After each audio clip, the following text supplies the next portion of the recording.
As you see, Taj Bradley on the mound for the Tampa Bay Rays. 9 starts this season, 4.80 is the ERA. A little bit of an issue with command, 22 strikeouts in the 50 2/3 innings pitched. So here we go. It's a warm day here in Tampa, Florida. Game time temperature is 89 degrees with a feels like of 91. It will be a tough day for players not used to playing in the heat. Pena still has that OPS over 1,000 against Tampa Bay. He's 1-2 pitch hit Jeremy Pena. Jim Wolf says take first base, as Pena tried to get out of the way of that pitch, and it got him. You know, you will see that for stretches of hitters, of innings, and then all of a sudden it gets, you know, a little sideways, and here you see it within one hitter. Interesting thing to try to make sense of. The Astros, their worst inning of any inning is the first this year. They don't get early leads, but for Taj, that has been a troublesome first inning, so we'll see what gives here.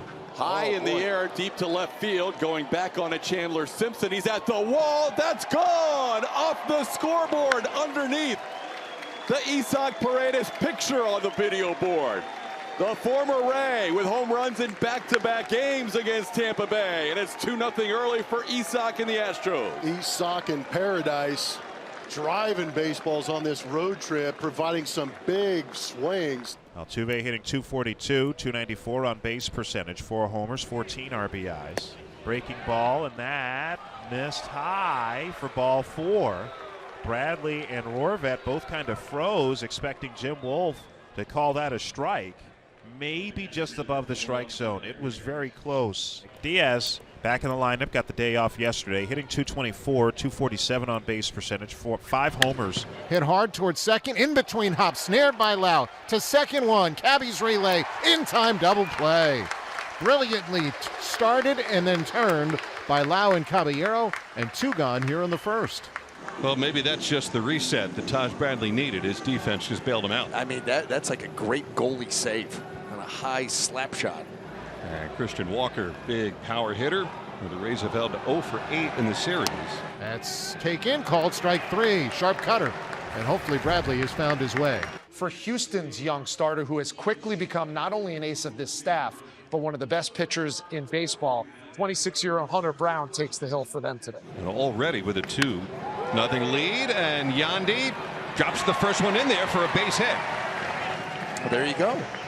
Maybe this is the day. You know, and listen, every pitcher in this league is going to have a clunker, you know, from time to time. Hunter Brown has not had that yet. There had not been a single guy in the Rays lineup who had a hit in their career against Hunter Brown before today. So there's a good start. Maybe Josh Lowe can keep it going, down 2-0. Out one to left. Dubon backs up, still going back, reaches for the wall. Yandy Diaz is going to tag and go to second. And Blummer, another example of a ball that carries to left. That one really fooled Dubon, who kept going back on it. And then Yandy took advantage as he backpedaled to the track. Lowe hitting .223, .278 on base percentage, 7 homers, 24 RBIs. Swing and a miss. Hunter gets the strikeout of Lowe for his first K of the day, 2 away. You get some opportunity early against Hunter Brown. Imperative to take advantage of it. Sliced the other way on the ground. It's going to sneak in a left for a base hit. Yandy rounds third. He's going to be waved home as Dubon overruns the ball. Yandy scores, and Aranda to second on the misplay. And the Rays have a run, and they're down 2-1 now in the very first inning. An error charge to Dubon for allowing Aranda to get to second. So he's in scoring position with 2 out for Jose Caballero. And ball 4 will set up first and second for Chandler Simpson. Patient at bat there by Caballero. Well, the other thing that does is starts to push that pitch count, and so that's a good sign for the Rays. You are 21 right now. You can just keep battling, and if anything else, just wear them down. Look at this little flare to left. It's a base hit. Here comes Aranda. The throw by Dubon, not in time, and the game is tied. And the throw gets behind Diaz, and both runners advance. The Rays have it answered. It's 2-2. How about that? How about that? What an answer. They just continue to put good at-bats up against Hunter Brown. First base is open here. Brown works out of the windup and a 4-pitch walk, and the bases are loaded. There have not been many, if any, moments like this in 2025 for Hunter Brown. Well, like I said, everybody is going to have a day. And that's hit in the air to center. toward right center. That's where Myers is playing. He backs up, reaches up, and makes the catch to finally retire the side. But a 30-pitch first inning for Hunter Brown. Yeah, what can Brown do for you? Well, a lot. If you're an Astros fan. For the Rays, well, he's allowed 2 runs so far. And the Rays came out attacking him early on. That was nice to see. Let's see if Meade can get something going as he swings and drills one in the air to deep right center. Back goes Myers, and it's gone. The first home run of the year for the Aussie. And Curtis Meade has broken a 2-2 tie here in the bottom of the 4th. It's 3-2 Tampa Bay. And for Hunter Brown, he's as good as any pitcher at not allowing the home run ball. Only the 3rd he's allowed this year. Yeah, and that's now over 60 innings worth of work. See if Josh Lowe can get a rally going against the tough righty Hunter Brown. Swing at a high fly ball to right center field. Doesn't have enough carry. Myers to the wall. Gone! The Rays have homered in back-to-back innings against Hunter Brown. Josh Lowe with his first homer in Tampa this year. And Tampa Bay has extended that lead. It's now 4-2 in the 5th. So the Rays, who were shut down by the 2 lefty starters for the Astros, have scored more runs against Hunter Brown than any team in baseball this year. And now Brandon Lowe into the air. And that's heading back. And it's still going back. And it's gone! Back-to-back home runs. A helium ball by Brandon Lowe, and it's 5-2 Rays. I don't think Hunter Brown's enjoying his time here at Steinbrenner Field.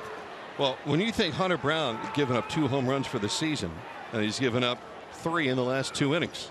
Oh, my. Yeah, nothing going his way. He's having a Charlie Brown kind of day.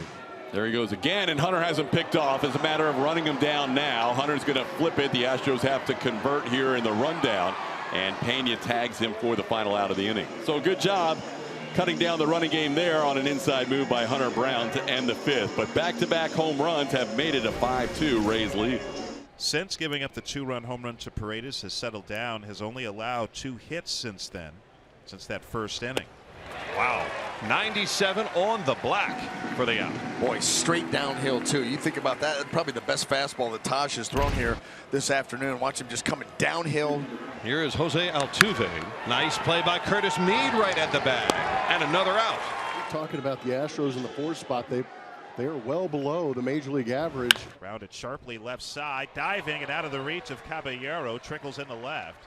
Yainer Diaz with a sharp ground ball single. The Astros' 4th hit of the game, and they have a 2-out base runner. See if they can produce a little 2-out rally here like they've done so many times on this road trip. Little looper into shallow center, going to be trouble coming on. Meisner dives. Did he hold on? Yes, he did.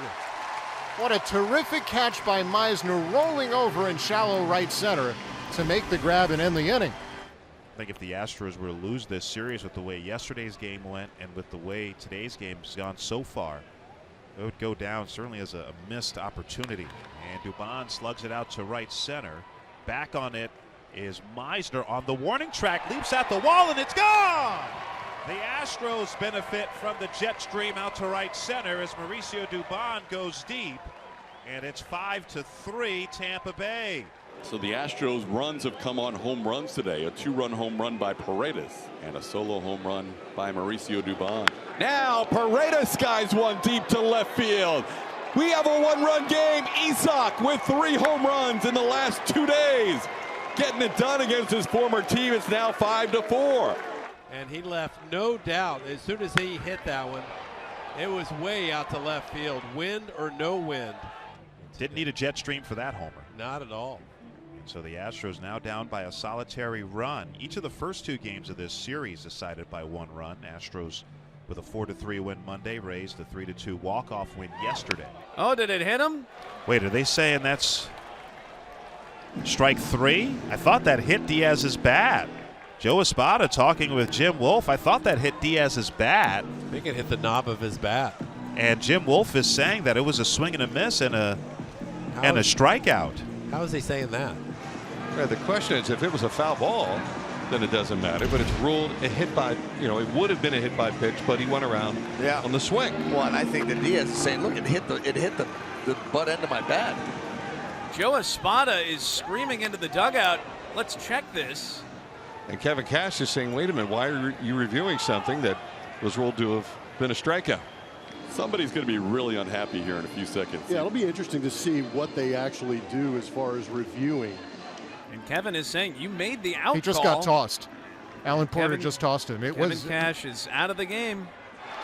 And Kevin's gone nose to nose with Alan Porter, and he's got his hands in his face and is having Rodney Linares have to pull him away. So I don't know what was said, but you don't see Kevin get that hot that often.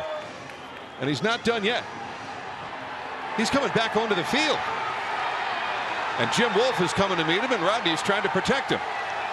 Kevin is irate because they're going to review on this, and he's saying you allowed too much time for it to happen. This shouldn't have happened. And he swung. If he swung and it hit him and it didn't hit the bat, it is strike three and the ball's dead. I'm not sure it hit the bat. I think it might have hit the hand on the swing. If they call that a swing, you can't appeal whether it's a swing or not. After review, the call on the field stands. The batter was hit by the pitch, offered at it.